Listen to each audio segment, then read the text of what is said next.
has been played here. Xbox Your will be followed by from the side of VFM, and what are they gonna do? Are they gonna be banning off the Xbox once again? No, actually, sorry, banning off the Kufra, yeah, Grok. I think it's the Kufra and Grok is the two most obvious one, unless VFM decides, okay, maybe the biggest problem is the hideouts. Then the hideouts can be in consideration as well. I don't think you need to kind of prioritize the Kaja that much in banning him. You can always take him, but RRQ, they would take out Kaja themselves. Yeah, Kaja being banned here, so Kufra is kind of going to be out in the open as well. Maybe the Kufra or the Grok. But Grok has been nerfed a little bit here, but as a frontline annoying tank, it's still one of in-your-face kind of tank heroes where a lot of teams is going to be prioritized first pick here. So if you let the Grok slide, you let the Kufra slide here, you may consider opening things up like what? The Esmeralda. Nah, Esmeralda is pretty much going to be open anyway. What are heroes?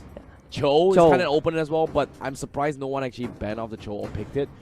Yeah, it doesn't seem to be in the meta for some of these players. One thing about RRQ is I love this Kaja ban for two reasons. First of all, RRQ, they have the first pick, so they know that they can go for anyone other than Kaja. And because they have priority to pick, Kaja would be the natural go-to second pick, right? By banning out the Kaja, you're forcing VFM to not have that second, to not have that backup, to not have priority of the first pick. And RRQ, they should be locking in this Grok instantly. Kufra is available, but it doesn't sound as juicy as it used to be. Yeah, no, I have to disagree. Kufra is like a really, really strong tank, regardless or not. You know, ever since it came out until now, I've always thought that it's a strong hero. Even now they took a huge nerf, it's still one of the top picks here from most of these teams. But like you said, it might not happen. But yeah, sorry, it has to be first pick. It has to be. Nice. Esmeralda. Esmeralda. Okay. And yeah, it makes sense for Esmeralda. It does make sense.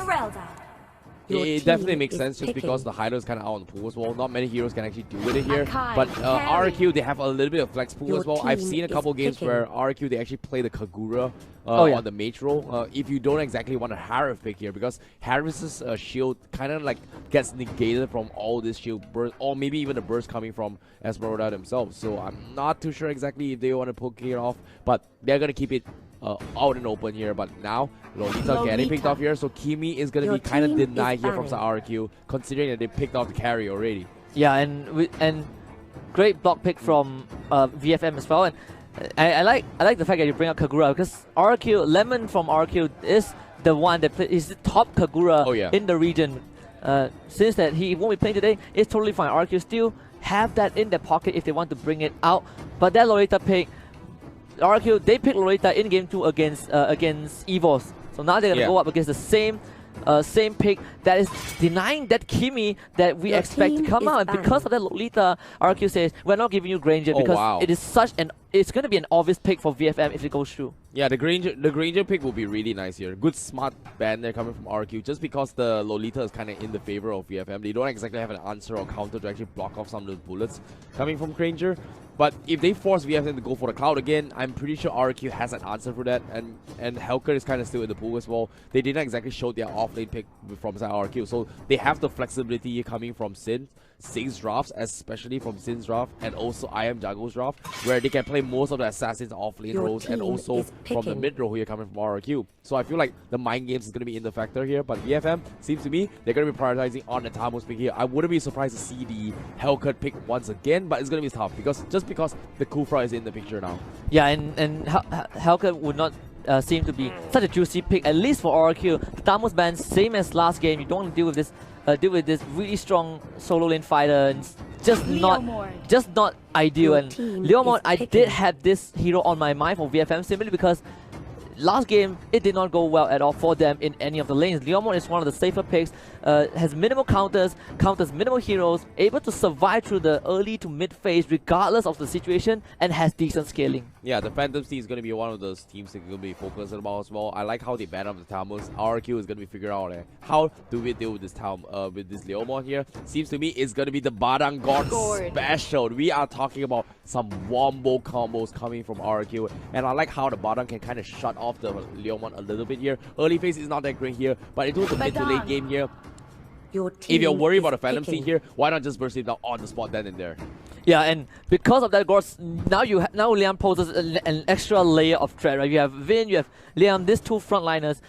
One, they can both split you apart. And sure, you have the Kufra, Esmeralda, Lolita, they all sound really juicy, Phantom Steel on the Leo mod, but this Gord alone basically shuts down what VFM might try to do, because none of them have the mobility. Maybe the Esmeralda, maybe the Leon, but even so, with Grok and Akai in the picture in the favor of RRQ, it's not going to look easy for VFM. Yep, double mage setup here coming from EFM, but at the same time here, I'm a little bit worried here from RRQ, just because the God doesn't exactly have a lot of mobility. You have a lot of burst damage potential and range here, but if you think about it, VFM has heroes that can dive the backlines. We have the Hari, we have the Leomod, we have the Esmeralda, we have the Kufra as well. One wrong move from RRQ, things will go south immediately here. So this is going to be one of the best chances here for VFM to try and take the win against RRQ. Yeah, and all eyes will be on Teeny and T-Max again, both the Teeny, especially on the Lolita. We've seen RRQ pull up an amazing Lolita game. This is now VFM's chance to probably bring this back. Definitely.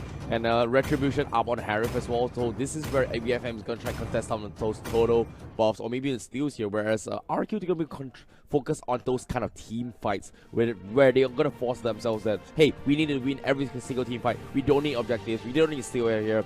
Kill them all, take the objectives for themselves. Yeah, and this is a complete reversal in roles. Last game, VFM, they picked the team fight composition. They were the one who starting the fight to look really flashy, colors flying everywhere. It seems like the health bars from RRQ were dropping, but we mentioned it time and time again, RRQ pulled back because of that amazing lead that they got. This time, VFM, they can kind of still go for a team fight, but you can see that the focus is more towards protecting the cause. Yeah, speaking of protecting the cause here, prediction-wise, who do you like more? I'm still leaning towards RRQ. It's not just because they are the stronger team, and it's just how this particular draft kind of pan out. You kind of have the carry second pick. You don't normally see it. Normally carry, you kind of second phase it because she doesn't fall into the priority of ban. But the fact that RRQ pick up the carry and Akai was a big block pick to VFM. But now we're in game number 2 of this best of 3. RRQ, they just need one more to secure the 3 points. Well, I beg to differ from you here. I feel like VFM has a really strong chance in game number 2. But ladies and gentlemen here, those of you watching at home, this is RRQ going up against VFM on the game 2 here in this second series for the MLBB World Championship M1.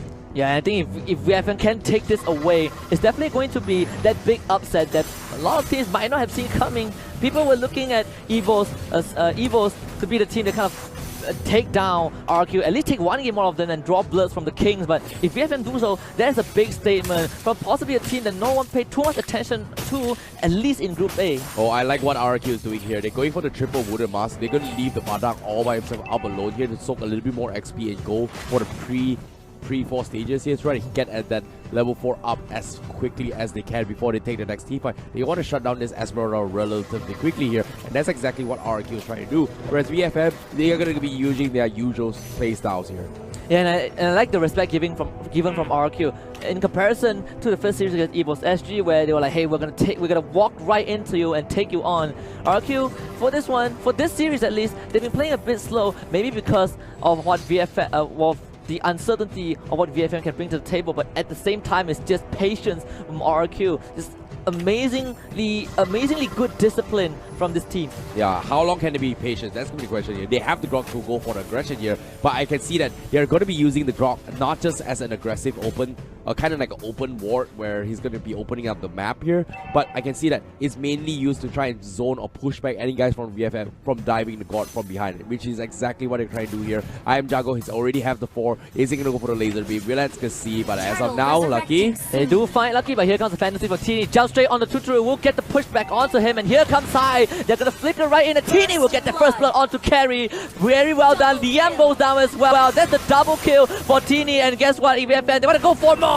Lolita will get the 3rd one, and VFM with a strong opening onto RRQ. Yeah, this is what I'm talking about here. In composition, why RRQ is going to have the perfect wombo combo, but the early phase here, let's take a look here. They don't exactly have much to work with here. They were kind of caught off guard here. They overextended coming from RRQ to go for the pick, and immediately gets punished from VFM. Look at those mobilities here. Look at I Am Jago. He misses flicker a little bit here, but in terms of mobility, if VFM decides to punish him, they could have killed him if they wanted to. Yeah, and the worst part for RRQ in that particular fight was that I Am Jago, he had the ultimate up, but he was not able to find a good timing to use it because it basically makes the God stand there, and VFM, all their members were piling onto RRQ, and this God was just not able to contribute to that fight. Oh yeah. But it's not over yet here. Now they have the next ultimate here. RRQ, they have to play this a little bit more patient here, because as of now, they want Sin to come up online here. And once Sin comes online on the Badang, this is where things are going to get a little bit more interesting here. But as of now, VFM, they are not going to be putting up the pressure here. It seems to me, RRQ, they're fighting for opportunity. They might scout out Brawly. They do see Vin as well. T-Max will be defending that quadrant of the jungle, and what makes it worse for RRQ was that Tuturu was involved in that first fight and also died off. So now you can slow down the carry, which is perfect for VFM. Tuturu, the gold crab here is going to be up for contestants here. You can see commitments coming from RRQ, but this commitment has a reason for them here. You can see RRQ, they want to stall the gold crab here so they can buy a little bit more time here for Sin to come over line, but slowly but surely, rotations are coming in. They might cut it here. Oh, nice wall there. He stole it away, and Liam kind of isolated the Hurricane Dance, but again, here comes Teeny for killing spree, and Liam not long for the wall. Harry will bring it out, and it's Hyde with that 5th kill for VFM, and RRQ collapse. Nice wall there, seemed like a good start, but RRQ got baited. Here comes the Aura, but Brawly, not enough damage. They need more on Sin. It's not over yet as well. RRQ, they will lose Tuturu down below, and VFM, they're back in the game. Yeah, VFM, you talk about how this team is the aggressive team. They are the aggressors. They like to take fights. Game 1, they took the fight, even though they're on the back foot. Guess what? Now they have the lead. They're going to keep doing this, and they're not going to stop. Yeah, just based on the draft. That's the power of the Kufra, right? Like you see, RRQ was a little bit afraid here. Most of the times, Kufra was just in your face. They're afraid of those Tyrants' rages, afraid of those Tyrants' revenge as well. And we have not seen a really big play coming from Kufra, from VFM. But RRQ, I'm pretty sure in their minds here, they're very worried about it. Yeah, and because of 2 botch fights, RRQ now, they are on salvage mode. They need to kind of fall back onto low economy mode just because Tuturu was not able to gain any benefits off of that. 2 deaths for this carry. You're relying on this carry to kind of shred through the Kufra, shred through the Lolita, and they're not getting any of those benefits. Wow, the gods out here pretty much expanded to try and take the turtle buff as well. But unfortunately to say, he was actually secure from Sin from the side of RRQ. But now, 7 Force committed, Vin as well. Going to go for the flicker here. Wall charge as well. Liam needs to force the back out. No Hurricane Dance, but nice out here from Bada. Connects onto. Is it going to be enough? No follow-up indeed here. RRQ, they had to back off because guards used the ultimate here. But VFM, they're going to be at a stalemate here. They're going to try and defend this tier 1 a little bit longer from the side of RRQ.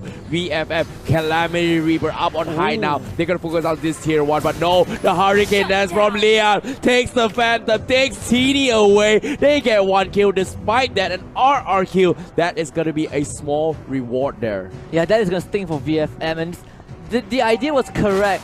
Teeny wanted to play the zoning game, but kind of ignore Liam, who was there, who was ready with a Hurricane Dance, just pushes him back to that inhibitor. No way for this Lemon to get out. Worst part was VFM didn't get the tier 1 tower, and now RQ able to get that small lead and on the hero with the highest bounty and a streak as well. Fantastic defense there coming from RRQ. Like, they took that situation really well. They took the most minimal damage possible here with the biggest impact, and that's exactly that. And I feel like they've got more than what they actually asked for. But now, can they get even more here? 4k deficit, but now, slowly but surely, this is where they come up online because Tuturu is 0-2-0, but one more good team fight. This is where RRQ will snowball their way back into the equalizer score. Yeah, and VFM playing that 1-3-1, you have both Teeny and High going for a split push. They're putting pressure, using that front line on that middle lane simply to keep RRQ occupied. The God is now forced to protect that structure because that tower is so important for RRQ. You don't want this Lemon to run around your jungle, and that is why VFM has so much space to work with. They get that free turtle as well. And we might see it engage if VFM finds the chance. Yep, double main setup here from side VFM. They have the online timing right now, and they need to capitalize on this. And RRQ, surprisingly enough, they still pull the map into this middle tier 3. They don't exactly want to give away the map control away, and RRQ perfectly understands that they've bought enough time now. 7 minutes has passed. Will they be able to contest this buff here? They need this buff from RRQ. They want to stand a chance to come back here, and seems to me they will get it. Nice done there.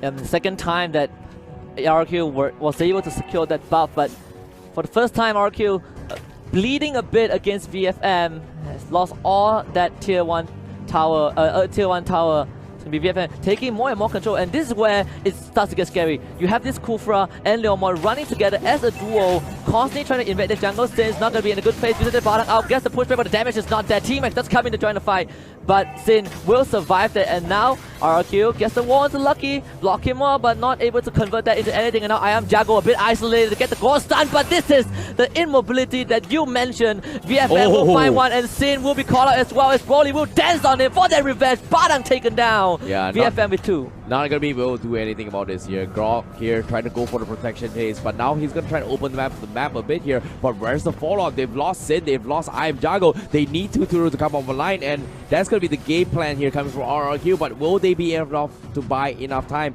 for the VFM? They're 8-1 score now. They've got 2 crucial kills. They're gonna buy a little bit more time here to start poking under the towers here. Deficit wise here is favoring about what? About an 8,000 deficit now? Yeah, VFM, they have woken up after game 1. Not a single second in this game 2 that RQ has ever gotten a single goal lead. And VFM now 8 kills to 1. They've completely shut down Tuturu. Tuturu needs at least 5 more minutes, and I don't think VFM will give him that time.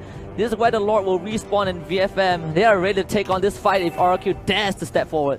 Yeah, VFM right now, they're perfectly understanding that RRQ's, hey, this guard, let's just punish him. They don't exactly have anything to do much here. You see, look at this, Lucky, he's getting bursted out, but so what? It is a Kufra, he's super tanky, but Tini popping the Phantom Seed here from the backlines, but they're gonna try and dive on the I am Jago once again. Unfortunately, he doesn't catch it, but they're caught out in open. Are they gonna go for the commitment here? But Liam going for the flicker as well. Hurricane does, getting forced out, doesn't connect, and here comes the Numinon Blast. Next on Archive, a lot of spells being committed here, but VFM, they disengage, they're gonna focus on the Lord. They know carries up on top. Tuturus are not there. VFM, they're gonna focus on the Lord here. RRQ, how are they gonna do this here? But Lord outsmolds, and they will get it. Here comes a big ultimate. Is it gonna be enough? Esmeralda will take him down, and VFM, they come up on top. What a clean fight. The moment I am Jago finishes the ultimate, VFM, they put the pressure. They were not looking for the kills. They were looking to push RQ back, but RQ now tries to get something in return. T-Max survives that, but guess what? It is now the Broly show. He is way behind, but he will get one for now. Is Sin taking out Tuturu out of the fight. That's your RQ core completely eliminated, and Broly is not afraid to go for more. Pushing RQ back into the base. The suffocation is real from VFM. And with the lore secured, it seems like VFM, they are looking for their own payback. This is going to be a tough one. Yeah, like you said, they need the payback. They've got the understanding here, but unfortunately, they were sitting on the sides watching how RRQ playing on the sidelines with that guard pick, and this is where their results are here to show. We are not here to lose, we are here to win it. RRQ, you pull the guard strat, we have an answer, and this might be game, but at the same time, it's not over yet to the Fat Lady 6. RRQ, they're not in it to win it. How will this go down? Yeah, and I mentioned about the Leomord pick early on. His decent scaling, that is not easy to shut down. He always has this window to recover, and VFM, they use him to maximum efficiency, and now they're engaging on their first inhibitor with the Lord, and there's a big ultimate coming down from VFM. They will take down the Gauntlet straight to the backline. Am Jago will be able to survive that. Carry will take down that Lolita, but VFM, they're going to continue this pressure for a bit more. Hide on the killing spree. Second inhibitor inside, and they will be able to take down their structure as well. Broly jumping right in straight against Liam, needs to desperately protect this place for RRQ, but no, mega kill, and look at High going crazy for that wipeout. Triple kill for this Harif, and VFM, they draw blood from RRQ. VFM right now, they take that win. Retaliation indeed, and RRQ, they lose game number 2. Yeah, but like I said as well, I'm never a big fan of guard bottom strategies. It works out, but if you show that one type, immediately people will have an answer for that, and that's exactly what VFM did. They were sitting with us as well on the sides here. They were watching how RQ played that against Evil's SG, and they came out on top because of that. They planned a new strategy for it, and this is the answer the answer. But at the same time here, we're evening a score. We're resetting it here in towards a best of 1 series in a sense, where we're heading a bit towards game number 3. Who's gonna come on top for this? And after game 2, I would say that I am at a loss right now. I'm not sure if it all comes out to the draft, right? 15 kills to 2. This was not even close. VFM, they had the stranglehold onto RQ from the very beginning, and props to the entire team, but especially that Leomord pick. I just felt like this Leomord is a really safe pick, but because of that lead that got early on, you get 3 kills on this Leomord, there was no way that RQ could have stopped him. Yeah, not to mention as well, Hyde has like 605, the MVP coming from the side of VFM. But before that, let's take a little bit look into what's the highlight here. Brought to you by U Mobile, but at the same time, let's take a look at how it all broke down here. The starting fight here, they overcommitted from the side of RRQ, and because of that, they immediately get punished here. You talked about the Leomon, the Phantom Steed coming in. They managed to take a lot of kills here, and because of this, they immediately slowed down the entire aggression or progressive coming from RRQ. The next play here was a huge wall from setup coming from RRQ, but unfortunately,